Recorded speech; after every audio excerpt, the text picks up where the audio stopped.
আজকের বিষয় কুণ্ডলীর আবেশাঙ্ক। প্রথম যেটা জানবো সেটা হচ্ছে সাবেশ বা সেলফ ইন্ডাকশন। সেলফ ইন্ডাকশন বা সাবেশ ব্যাপারটা হচ্ছে সময় সাপেক্ষে কোনো কুণ্ডলীতে তড়িৎ প্রবাহ পরিবর্তন হলে ওই কুণ্ডলীতে যে তড়িৎ চুম্বকীয় আবেশ সৃষ্টি হয় তাকেই সাবেশ বলা হয়। অর্থাৎ আমরা এই টাইপের একটি কুণ্ডলী নিতে পারি।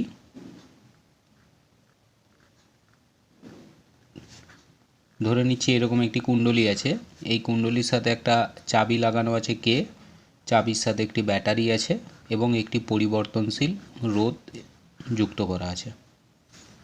পরিবর্তনশীল রোধ বা রিওস্ট্যাট, এটাকে আমরা ক্যাপিটাল আর স্মল এইচ দিয়ে ডিনোট করতে পারি। এটা ব্যাটারি আছে, এটা একটা চাবি। তাহলে এখানে এই কুণ্ডলী, এটাকে আমরা সি নিচ্ছি। তো কুণ্ডলী আর দণ্ডচুম্বকের সম্পর্ক আমরা জানি যে একটি কুণ্ডলী বা একটি দণ্ডচুম্বক পরস্পর অভিন্ন, অর্থাৎ একই রকমভাবে কাজ করে। এইবার যদি এখানে আমরা এই রিওস্ট্যাটটা পরিবর্তন করি তাহলে এখানে কি হবে, এর প্রবাহের পরিবর্তন হবে। অর্থাৎ প্রবাহ যদি পরিবর্তন হয় তাহলে এইখানে একটি তড়িৎচুম্বকীয় আবেশের সৃষ্টি হবে, একেই সাবেশ বলা হয়। তাহলে সংজ্ঞাটা হচ্ছে সময়ের সাপেক্ষে কোনো কুণ্ডলীতে তড়িৎ প্রবাহ পরিবর্তন হলে ওই কুণ্ডলীতে যে তড়িৎচুম্বকীয় আবেশ সৃষ্টি হয় তাকে সাবেশ বলা হয়। সাবেশের ফলে সৃষ্ট তড়িৎ প্রবাহ মূল তড়িৎ প্রবাহের বিপরীত দিকে হয়। অর্থাৎ এই ব্যাটারির জন্য প্রবাহ আছে, এটাকে যদি আমরা ক্যাপিটাল আই দিয়ে ডিনোট করি, এক্ষেত্রে প্রবাহ আছে ঘড়ির কাঁটার দিকে। কিন্তু এই ব্যাটারির জন্য যে পরিবর্তনশীল প্রবাহ আসবে তার জন্য এখানে যে পরিমাণ সাবেশ আসবে তার দিক কি হবে, অর্থাৎ এই সাবেশের জন্য যে তড়িৎচালক বল আসবে বা তার জন্য যে তড়িৎ প্রবাহ আসবে সেটার দিক কি আসবে, এখানে মূল যে প্রবাহ আছে তার বিপরীত দিকে আসবে। তো সাবেশ থেকে এখানে একটি নতুন জিনিস আমরা নিয়ে আসব, সেটা হচ্ছে সাবেশাঙ্ক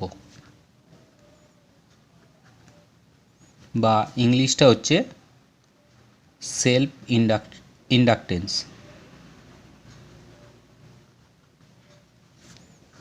এটাকে আমরা ক্যাপিটাল এল দিয়ে ডিনোট করতে পারি। তো দেখা গেছে এখানে ফ্লাক্সের পরিবর্তন ফাই প্রপোর্শনাল টু আই হয়। কোথার থেকে এলো, এইটা আমরা কুণ্ডলী থেকে আগে বের করেছিলাম বায়োসাভার্টে বা অ্যাম্পিয়ারের বদ্ধপথের সূত্রে বের করেছিলাম।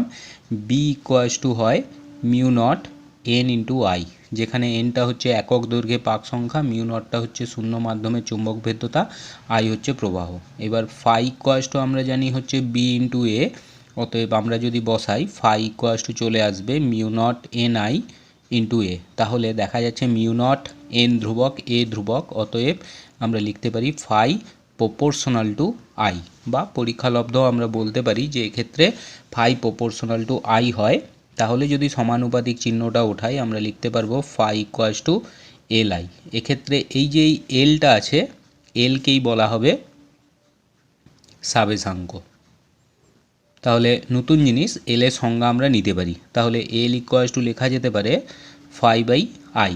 সংজ্ঞা নিতে পারি, কোনো কুণ্ডলীর মধ্য দিয়ে একক তড়িৎ প্রবাহ হলে কুণ্ডলীর সঙ্গে জড়িত চুম্বক প্রবাহকেই তার সাবেশাঙ্ক বলা হবে। অর্থাৎ এক্ষেত্রে যদি আই ইকুয়ালস টু 1 হয় সেক্ষেত্রে ফাই ইকুয়ালস টু এল হয়ে যাবে। এটাই হচ্ছে সাবেশাঙ্কের সংজ্ঞা। এই সাবেশাঙ্কের সংজ্ঞা আরেকটা পদ্ধতিতেও দেওয়া যায়, সেটা হচ্ছে তড়িৎচালক বলের সাপেক্ষে আমরা নিতে পারি। যেমন ফ্যারাডে আর লেঞ্জের সূত্র থেকে আমরা জানি E equals to minus D phi by DT. এখন দেখা যাচ্ছে phi equals to L I, অতএব আমরা লিখতে পারি E equals to minus L into DI by DT. তাহলে এখান থেকে সংজ্ঞা নিতে পারি, যদি DI by DT equals to 1 হয় সেক্ষেত্রে ই ইকুয়ালস টু আমরা লিখতে পারি এল, যদি মড ভ্যালু নেই বা কুণ্ডলীর জন্য নেই। অর্থাৎ এক্ষেত্রে কুণ্ডলীর জন্য হয়ে যাবে E equals to L into DI by DT. কারণ হচ্ছে আগেই বলে দেওয়া হয়েছে সংজ্ঞার ওখানে যে সাবেশের ফলে সৃষ্ট তড়িৎ প্রবাহ মূল তড়িৎ প্রবাহের বিপরীত দিকে হয়, তাই এক্ষেত্রে E equals to L into DI by DT. অর্থাৎ এখান থেকে আমরা সংজ্ঞা নিতে পারি, সময়ের সাপেক্ষে কোনো কুণ্ডলীতে তড়িৎ প্রবাহের পরিবর্তনের হার একক হলে, অর্থাৎ ডিআই বাই ডিটিটা যদি 1 হয় সেক্ষেত্রে কুণ্ডলীতে আবিষ্ট তড়িৎচালক বলকে তার সাবেশাঙ্ক বলা হবে। তো এটাই হচ্ছে সাবেশাঙ্কের সংজ্ঞা দুটো পদ্ধতিতে, একটা হচ্ছে ইয়ের সাপেক্ষে আমরা সংজ্ঞা নিতে পারি, আর একটা হচ্ছে আমরা phi equals to L I ওখান থেকেও সংজ্ঞা নিতে পারি। নেক্সট এর একক জানবো আমরা। খুব সোজা, দুটো পদ্ধতিতে একক বের করতে পারি। তাহলে আমাদের হাতে সমীকরণ আছে phi equals to L I. তাহলে এক্ষেত্রে সাবেশাঙ্ক এল এর একক হবে এসআই পদ্ধতিতে হেনরি। এটাকে আমরা ক্যাপিটাল এইচ দিয়ে ডিনোট করতে পারি। তো এখানে আমরা হেনরিরও সংজ্ঞা নিতে পারি। তাহলে প্রথম সংজ্ঞা অনুযায়ী যদি হেনরির সংজ্ঞা নেই, phi equals to L I ছিল, তাহলে L equals to phi by I. অর্থাৎ আমরা বলতে পারি যদি আই ইকুয়ালস টু 1 হয়, ফাই ইকুয়ালস টু যদি 1 ওয়েবার হয়, এটা অ্যাম্পিয়ারে নেব, তাহলে আই ইকুয়ালস টু যদি 1 অ্যাম্পিয়ার হয়, ফাই ইকুয়ালস টু যদি 1 ওয়েবার হয়, তাহলে এল ইকুয়ালস টু আমরা বলতে পারি 1 হেনরি। একইভাবে 2 নম্বর সংজ্ঞা থেকে এটা নিতে পারি, ই ইকুয়ালস টু ছিল হচ্ছে L into DI by DT. তাহলে এক্ষেত্রে DI by DT equals to যদি 1 অ্যাম্পিয়ার পার সেকেন্ড হয়, ই ইকুয়ালস টু যদি 1 ভোল্ট হয়, সেক্ষেত্রে এল ইকুয়ালস টু আমরা লিখতে পারবো 1 হেনরি। যেমন এখানে একটি কোশ্চেন থাকে, সেটা হচ্ছে কোনো কুণ্ডলী সাবেশাঙ্ক 1 হেনরি বলতে কি বুঝবো। তাহলে 1 হেনরি বলতে কি বুঝি, এটা আমরা আলোচনা করতে চাইছি অবশ্যই কোনো কুণ্ডলীর জন্য। তাহলে এটাকে আমরা এই প্রথম সংজ্ঞা বা দ্বিতীয় সংজ্ঞা যে কোনোটা দিয়ে ব্যাখ্যা করতে পারি। যদি প্রথম সংজ্ঞা দিয়ে ব্যাখ্যা করি, বলতে পারি ওই কুণ্ডলীর মধ্য দিয়ে 1 অ্যাম্পিয়ার তড়িৎ প্রবাহ গেলে কুণ্ডলীর সঙ্গে জড়িত চৌম্বক প্রবাহ হবে 1 ওয়েবার। অর্থাৎ প্রথম অনুযায়ী নিতে পারি ফাই ইকুয়ালস টু আমরা এল আই জানি, তাহলে এল ইকুয়ালস টু যদি 1 হয়, তাহলে ফাই ইকুয়ালস টু আমরা বলতে পারি এক্ষেত্রে আই হয়ে যাবে। অর্থাৎ ওই কুণ্ডলীর মধ্য দিয়ে যদি 1 অ্যাম্পিয়ার তড়িৎ প্রবাহ গেলে কুণ্ডলীর সাপেক্ষে চুম্বক প্রবাহ হবে 1 ওয়েবার। অর্থাৎ ফাইটা যদি 1 হয়, সেক্ষেত্রে আইটা 1 হয়ে যাবে। একইভাবে দ্বিতীয় সংজ্ঞা থেকে আসতে পারি আমরা, ই ইকুয়ালস টু ছিল এল ইন্টু ডিআই বাই ডিটি। যেহেতু এল ইকুয়ালস টু 1 হয়ে গেছে বা 1 হেনরি নিচ্ছি, তাহলে ই ইকুয়ালস টু কত, ডিআই বাই ডিটি নিতে পারি। তাহলে এখান থেকে বলতে পারি ওই কুণ্ডলীর মধ্য দিয়ে সেকেন্ডে 1 অ্যাম্পিয়ার হারে তড়িৎ প্রবাহের পরিবর্তন হলে কুণ্ডলীতে আবিষ্ট তড়িৎচালক বল হয়ে যাবে 1 ভোল্ট। এখান থেকে আমরা 1 হেনরিকে ব্যাখ্যা দিতে পারি। তাহলে এখান থেকে আমরা সম্পর্কে আসতে পারবো, ফাই ইকুয়ালস টু আমাদের হাতে এখন আছে এল ইন্টু আই।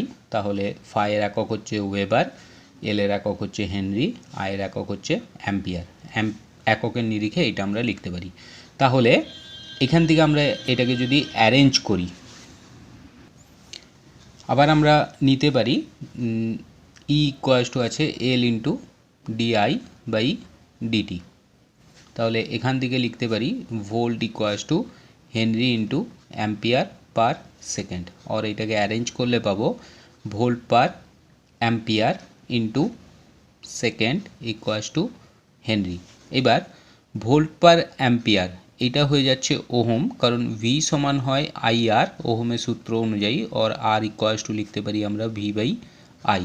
তাহলে এখান থেকে আমরা পেয়ে যাব, এটাকে লিখতে পারবো ohm into second equals to Henry, বা আমরা লিখতে পারি Henry equals two ohm into second. এটা হচ্ছে হেনরির সাথে ওহমের সম্পর্ক।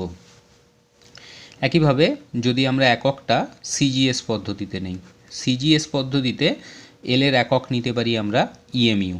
এল এর একক এক্ষেত্রে হয়ে যাবে ইএমইউ বা ইলেকট্রোম্যাগনেটিক ইউনিট। তাহলে সিজিএস এর সাথে এসআই এর সম্পর্ক কী, যদি আমরা সম্পর্ক নেই হেনরির সাথে 1 হেনরি ইকুয়ালস টু কত ইএমইউ নির্ণয় করতে চাই, তাহলে আমরা লিখতে পারবো 1 henry equals to 1 volt by 1 ampere per second. তাহলে 1 ভোল্ট ইকুয়ালস টু হয়ে যায় 10⁸ ইএমইউ বিভব,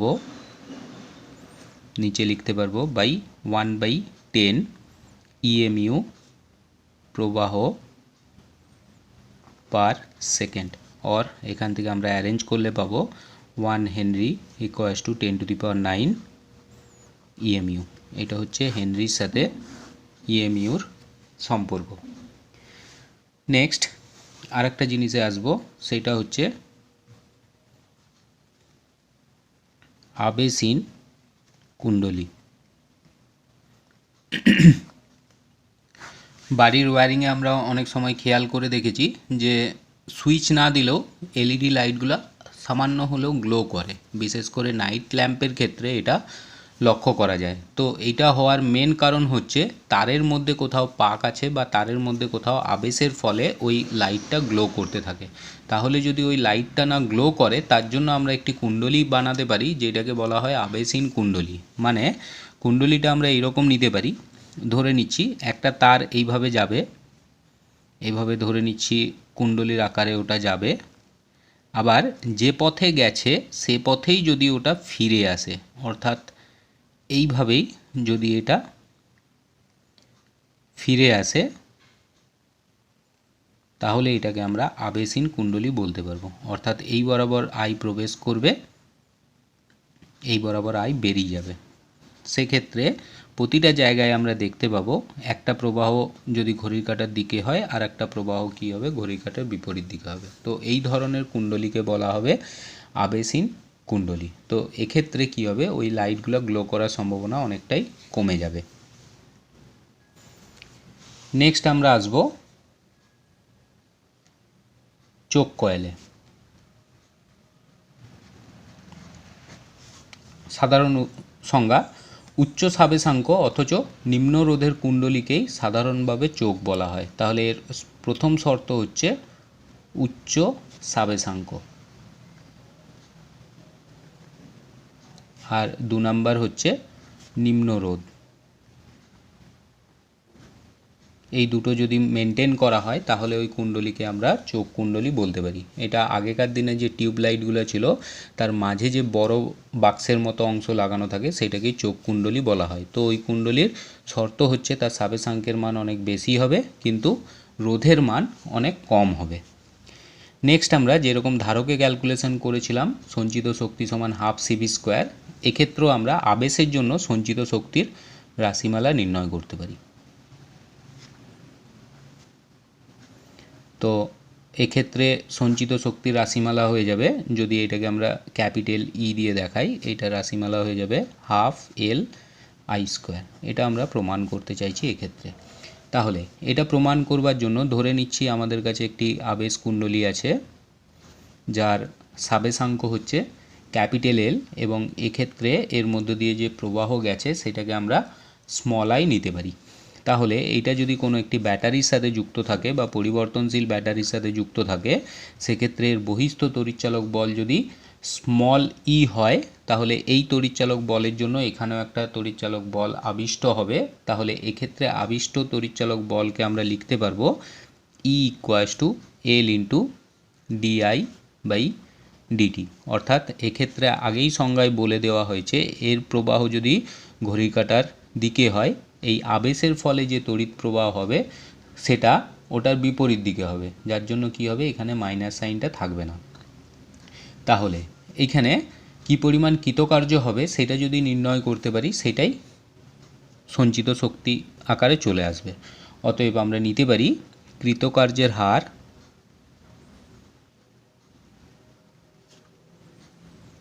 কৃতকার্য সমান ডাব্লু, কৃতকার্যের হার মানে ডাব্লু বাই টি। তাহলে ডাব্লু আমরা লিখতে পারি ভি ইন্টু কিউ বাই টি।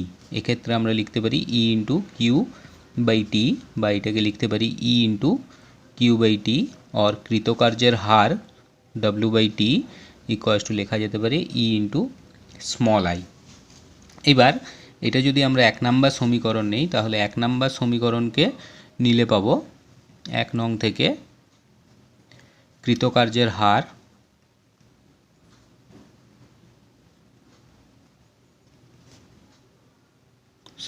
সমান লিখতে পারবো ই এর মান বসাতে পারি, এটা হয়ে যাবে L I into DI by DT. অতএব কৃতকার্য যদি ডাব্লিউ দিয়ে ডিনোট করি, ডাব্লিউ ইকুয়ালস টু লিখতে পারি আমরা এল আই ইন্টু ডিআই, এটাকে ডিডাব্লিউ দিয়ে ডিনোট করছি। তাহলে এটাকে যদি ইন্টিগ্রেশন করি, এটা লিখতে পারি 0 টু ডাব্লিউ, এটা লিখে দিচ্ছি 0 টু আই। তাহলে এর রাশিমালা হয়ে যাবে, ইন্টিগ্রেশন করলে ডাব্লিউ চলে আসবে, এটা হয়ে যাবে এল ইন্টু আই স্কোয়ার বাই 2। আর এখান থেকে লিখতে পারবো আমরা ডাব্লিউ ইকুয়ালস টু হাফ, এটা লিমিটটা ক্যাপিটালে নিলে সুবিধা হয়, দিলে এটা চলে আসবে half into capital L into I square. তাহলে এক্ষেত্রে যেটা কৃতকার্য হবে সেটাই শক্তি হিসাবে সঞ্চিত হবে, অর্থাৎ এক্ষেত্রে আমরা নিয়ে নিতে পারি সঞ্চিত শক্তি capital E equals to W, অতএব capital E equals to half L into I square. ধারকের ক্ষেত্রে ছিল হাফ সিভি স্কোয়ার, এর ক্ষেত্রে আসবে এটা হাফ এল আই স্কোয়ার, যেখানে এলটা হচ্ছে ওই কুণ্ডলীর সাবেশাঙ্ক।